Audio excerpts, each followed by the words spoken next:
Hello and welcome to A-Level Math. We have so far introduced the complex numbers on a complex plane where we used to denote complex number in the form a plus ib. Now we'll have another way of representing complex numbers which is known as the polar form. So we'll be first of all taking up the idea behind polar coordinates, and then we'll look at how to convert a particular complex number from a Cartesian form to its polar form. So let's get started. Assume that this is the complex plane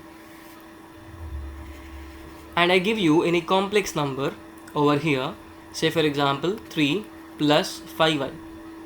So you see both of these are positive. This is plus 3 and this is plus 5. That is why it lies in the first quadrant.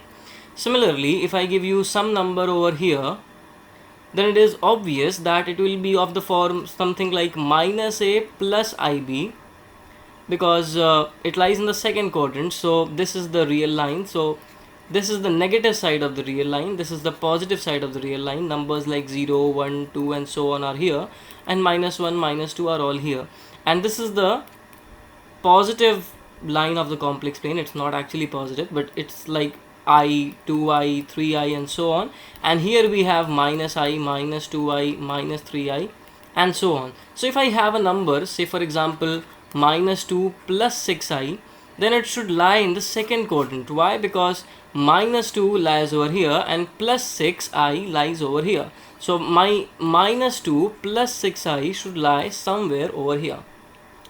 So given any complex number, your first task at hand is to find out in which quadrant is it lying. And then we have some other things to know. Suppose I give you a complex number over here. Then its distance from the origin is known as its modulus. So if I have, suppose, a complex number z, which is take for example 3 plus 4i, then this distance from here to here is called mod z. We have also covered modulus in previous videos, so this is exactly the same thing. This modulus is the distance of the complex number from the origin. So suppose this is the perpendicular and this is the base. So we know that 3 plus 4i means we have walked 3 units. This is 3 over here, 3 units in the real line, and we have walked 4i, that means 4 steps over here. So now we have to find out this distance, which is, of course, we can find out with the help of Pythagoras theorem, which is root over 3 square plus 4 square. So in general, if I am given any complex number, suppose z is equal to a plus ib, then its modulus is therefore given as root over a square plus b square. This is how we get the modulus. I didn't tell you how we define modulus in such a way. It is because it is specific to this tutorial. You'll have to understand what does modulus mean. It is the distance of the complex number from the origin, and this is how we derive it. That is why mod z is root over a square plus b square. So now not only the formula, you also know the reasoning behind it. Okay, so we have discussed two things. First of all, for any given complex number, you have to first determine its quadrant, and secondly you have to find out its modulus. That's the modulus. Now third thing that we have to discuss is the argument of the complex number. So suppose I am given again the Argand plane or the complex plane, and again I am given some complex number. Again take the example of 3 plus 4i, whatever. So this is the modulus, the distance from its origin to the point to the complex number is the modulus, and this angle which this line makes with the complex number, makes with the x-axis, this angle is called as the argument of the complex number. Okay, so if you are given any complex number, how do we find out its argument? It's simple. So this is 3 units and this is 4 units, and we know that tan theta is equal to perpendicular by base, which is equal to 4 by 3. So theta is equal to whatever value tan inverse 4 by 3. I mean, we don't know at what value tan theta is 4 by 3. So you just mention theta is tan inverse, whatever is the value of that. It can be 60, 40, it cannot be 60 of course, from 40, 50, whatever degrees it may be. So we don't know, that is why I haven't written it. Okay, so the general formula is, in place of this 3 we will be having a, and in the place of 4 we will be having b, because any complex number will be of the form a plus ib. So we will be having tan theta is equal to b by a, and then we have to find out the corresponding theta, but there is something more you need to know. Okay, so remember that this theta can lie only in this range, minus pi less than theta less than or equal to pi. Now what does this mean? This means that there will be 4 cases. In case 1, suppose that your complex number lies in the first quadrant, then your theta will be in the first quadrant. So in that case your theta will be from 0 to 90 degrees. Alright, or we can write it as pi by 2. So your argument will be between 0 to pi by 2. Then if the complex number lies in the second quadrant, that means if your complex number lies over here, then your argument will be between pi by 2 to pi. Alright, but if your complex number lies in the third quadrant, you should not be going beyond pi. You'll always have to, your angle will always be less than 180 degrees. It cannot cross 180 degrees. So in that way you will have to take the opposite direction. Okay, so take fourth quadrant first. For example, if your complex number lies in the fourth quadrant, somewhere over here, then your theta will be something negative, like minus 30 degrees, minus 40 degrees. You cannot have your argument or the theta values going from here to here. It always will be, if in the fourth quadrant, it will always go in the opposite direction. So if it is positive, I mean if your complex number lies in these two quadrants, then your theta will be from here to here. But if your complex number lies in the third quadrant, you will have to take the opposite direction. So it will be something like minus 30 degrees or minus 40 degrees. And if it goes in the third quadrant, then you will have to take this path. So it will be something like minus 150 degrees, minus 160 degrees, minus 120 degrees, or something of that form. We'll take up examples to see how to find out that, but please bear with me and try to understand this logic. Let's take up some examples now. Find the modulus and the argument of each of the given complex numbers. Okay, so let's take up the first number first. 1 plus I. 1 plus I lies in the first quadrant, because 1 plus I lies somewhere over here. 1 is positive and I is also positive, so 1 plus I lies somewhere over here. Okay, now our task is to find out modulus, and which is extremely simple. If you consider z as your complex number, then your modulus will be root over 1 square plus 1 square, which is root over 1 plus 1, which is root over 2. This is very simple.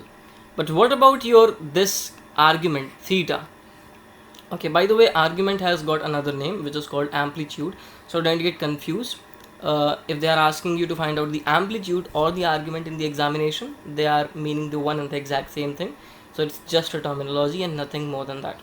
Okay, so if now we have to find out what is this argument, then you will write, okay, we know that tan theta is equal to perpendicular, which in this case is 1, by base, which is also 1. So tan theta is 1. And because this complex number lies in the first quadrant, so we have to find out that value of theta, which gives me a value of, which gives tan theta equal to 1, and such that theta lies in the first quadrant. And we have to take theta somewhere between 0 to 90 degrees. That is what we have covered previously. So I know that between 0 to 90 degrees, theta can be taken as 45 degrees, such that tan 45 degrees is equal to 1. So this is our argument in this case. Okay, let's quickly take up the second example. Minus root 3 plus I.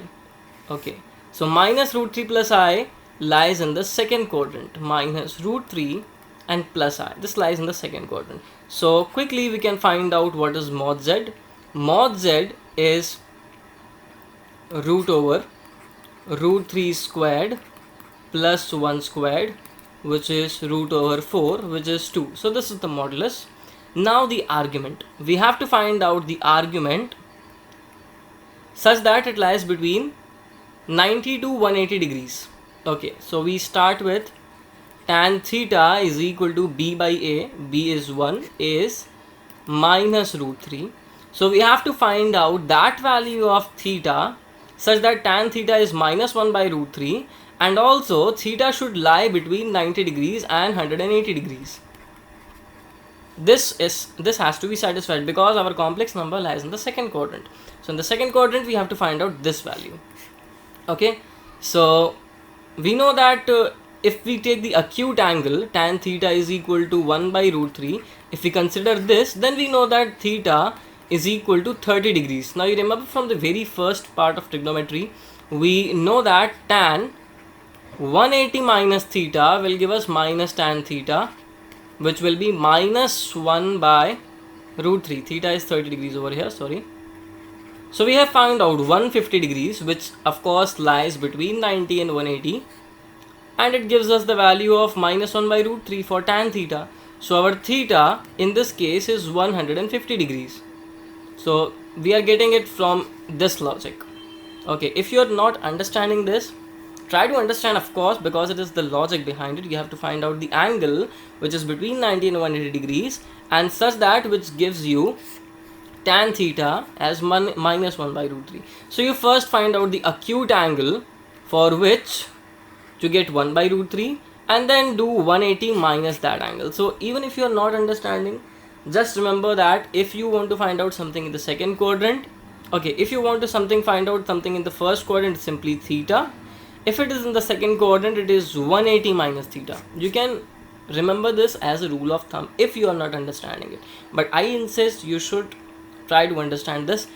Play back, go a few minutes back and again rewatch this entire thing to understand it even better. Okay, next question. Minus 1 minus I root 3.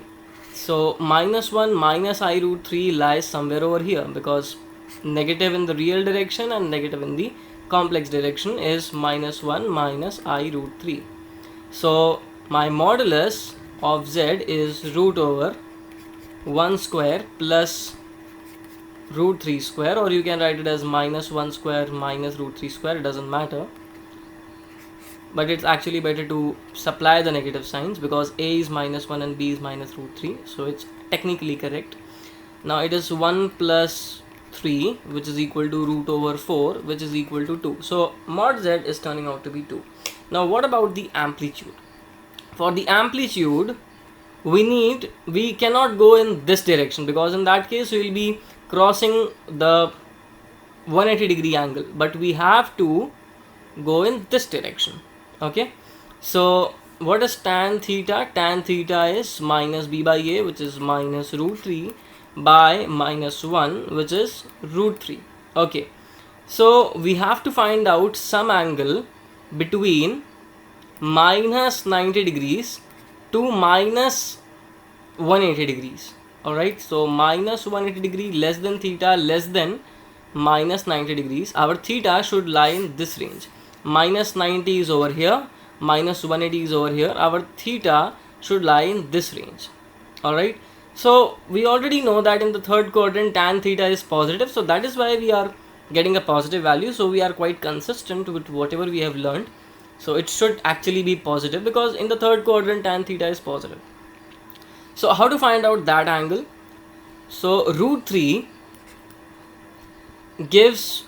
can be obtained by tan of 60 degrees, right? Tan of 60 degrees is root 3. Now I want you to give me a corresponding value in the third quadrant, but with some negative angle. So you can straight away subtract 180 degrees from it, right? Because 60 degrees somewhere over here, and then if you subtract 180 degrees, it won't affect the value of this tan function, because 60 minus 180, if you see, tan of 60 minus 180 is what? Minus tan 180 minus 60. 180 minus 60 goes in the second quadrant, so tan is positive in the second quadrant. and then tan remains in tan, and tan 60 is root 3. So this is how you find out the value in the third quadrant. So if you haven't understood it, just you can remember a rule of thumb. Try to find out for which acute angle this gives you root 3, which is 60 degree in our case, and then just subtract 180 out of it. So if your angle was supposed to be 30 degrees, then in the third quadrant your value will be 30 minus 180 degrees. So if you have to find out something in the third quadrant, then just subtract 180 degrees from the corresponding value what you get for corresponding acute angle. So if you are getting 60 degrees, then subtract 180 degrees. If you are getting 30 degrees, subtract 180 out of it. That's it. And if you are getting some complex number, there is no question given over here, so I'm just explaining to you what to do in that case. If you're getting a complex number in the fourth quadrant, then you just find out for what acute angle you are getting that result. Say for example, if I have a complex number like 1 minus I, this is in the fourth quadrant because 1 is somewhere over here and minus I is somewhere over here. So in that case you can easily find out the modulus, but the argument is tan theta is equal to minus 1 by 1, which is minus 1. So just find out the corresponding value for the corresponding acute angle value for plus 1. So we know that tan theta, tan 45 gives us plus 1. So you just write it as minus 45 degrees. So whatever theta you are getting, you have to take minus theta, because I told you that in the fourth quadrant you have to take the negative angle. For the first and the second quadrant you have to take positive angles. For the third and the fourth quadrant you have to give something negative as your answer. So if you are having an answer in the first quadrant, then it is theta. If you are having a complex number in the second quadrant, then it is 180 minus theta. If you are having a complex number in the third quadrant, it is minus theta. And if it is in the fourth quadrant, then it is theta minus 180 degrees. You can remember this as a rule of thumb, where theta is the corresponding value for the acute angle, for the positive value. If you are getting tan theta as minus root 3, take it as root 3, find out the corresponding acute angle, and then you can apply this logic. If you are not understanding the very basic thing how we are getting these angles, then you can remember this rule of thumb. Convert the complex number into polar form. Okay, we haven't discussed what a polar form is. So polar form of a complex number, suppose I give you a complex number z is equal to x plus iy. So my complex number is somewhere over here. So this is my x and this is my y. Then suppose that I take my modulus value as r. We call this as my modulus value. I take it as r. And suppose I take this argument as theta. So what is sine theta? Sine theta is equal to base by hypotenuse, perpendicular by hypotenuse. So it is y by r, because this is modulus of z, which is equal to r. We have assumed it, and we also know that this hypotenuse is actually mod z, we just discussed it a few minutes back. So sine theta is equal to y by r, and cos theta is equal to base by hypotenuse, which is x by r. Alright, so we get x is equal to r cos theta and y is equal to r sine theta. So our complex number z is equal to x plus iy can now be written as r cos theta plus I r sine theta. I'm missing out the r. So I r sine theta. So if you take r common, then you get cos theta plus I sine theta. This is the polar representation of a complex number. So if you are given any complex number x plus y iy, you can represent it in the polar form by using r and theta. So r can be easily found out by we know that r is the modulus, so we can easily find out by the formula root over a square plus b square, and theta is nothing but the amplitude of the complex number. So we have to effectively do the same thing. For any complex number, we'll first find out its modulus, we'll then find out its amplitude, and then we'll plug in these values over here, r cos theta plus I sine theta, and that will be called as our polar representation. Okay, so we are given a complex number 1 plus I root 3, which is somewhere over here, 1 plus I root 3.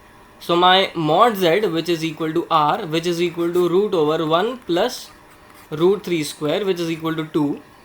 So my r is equal to 2. And now my tan theta is equal to root 3 by 1 is equal to root 3. And because my complex number lies in the first quadrant, so I take theta as positive, which is 60 degrees. And that's it. My polar representation of the complex number will be r cos 60 degrees plus I sine 60 degrees. But it is not a good behavior to write in terms of degrees. So we will write down in terms of radians. 60 degrees pi by 3 plus I sine pi by 3. Try to always write your answer in the form of radians because that is the standard now. Okay, next question. We are again having a complex number which is in the second quadrant. So minus 2 plus 2I root 3. So my answer should be somewhere between 90 degrees and 180 degrees. So let's first quickly find out what is r. R is equal to root over minus 2 square plus 2 root 3 squared, which is equal to root over 4 plus 12. 4 times 3 is 12. Root 16, which is equal to 4. So r is equal to 4. Now what about tan theta? Tan theta is b by a, which is 2 root 3 by minus 2, which is equal to minus root 3. Alright. So I told you to, if you find out the corresponding acute angle value for root 3. So we know that tan 60 degrees is equal to root 3. So 60 degrees is the acute angle value. And if you want to find out something in the second quadrant, so you take as 180 minus 60 degrees and that will be your answer. So our answer is theta is equal to 120 degrees. Theta is equal to 120 degrees, or you can write it as pi minus pi by 3 or 2 pi by 3 in terms of radians. So our polar form of the complex number will be r cos theta plus I sine theta. Alright. And finally, it's extremely easy to convert from polar into Cartesian. You just need to put on the values of cos and sine and that's it. So suppose this is our polar form and we need to write it in the Cartesian form. All you need to do is just find out what is cos 300 and I sine and sine 300 and that's it. So what is cos 300? Cos 300 is equal to cos 270 plus 30, which is cos 90 into 3 plus 30. So it's in the fourth quadrant. In the fourth quadrant, cos is positive, and 90 times 3, which is an odd multiple of 90 degrees, so it will be converted to sine, and then 30 degrees, so it gives us sine 30 degrees half.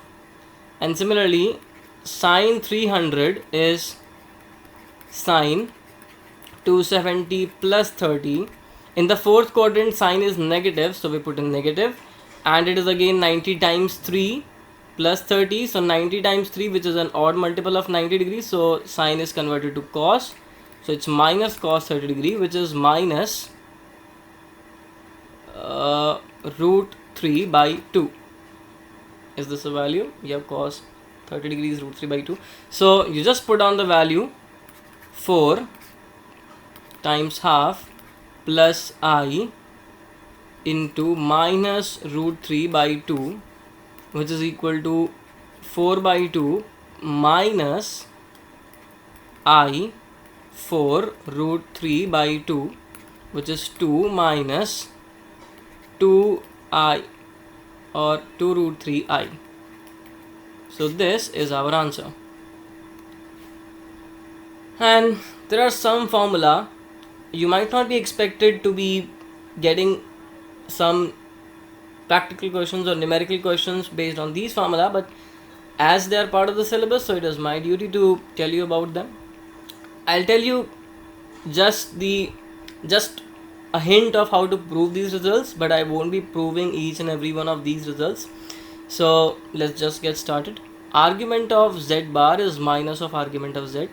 We have to prove this result. So assume that we have a complex number z is equal to r cos theta, or write it as without brackets, r cos theta plus r I sin theta. Okay, so this is our complex number. So what is z bar? Remember, z bar is just changing this sign. So we have z bar as r cos theta minus I r sin theta.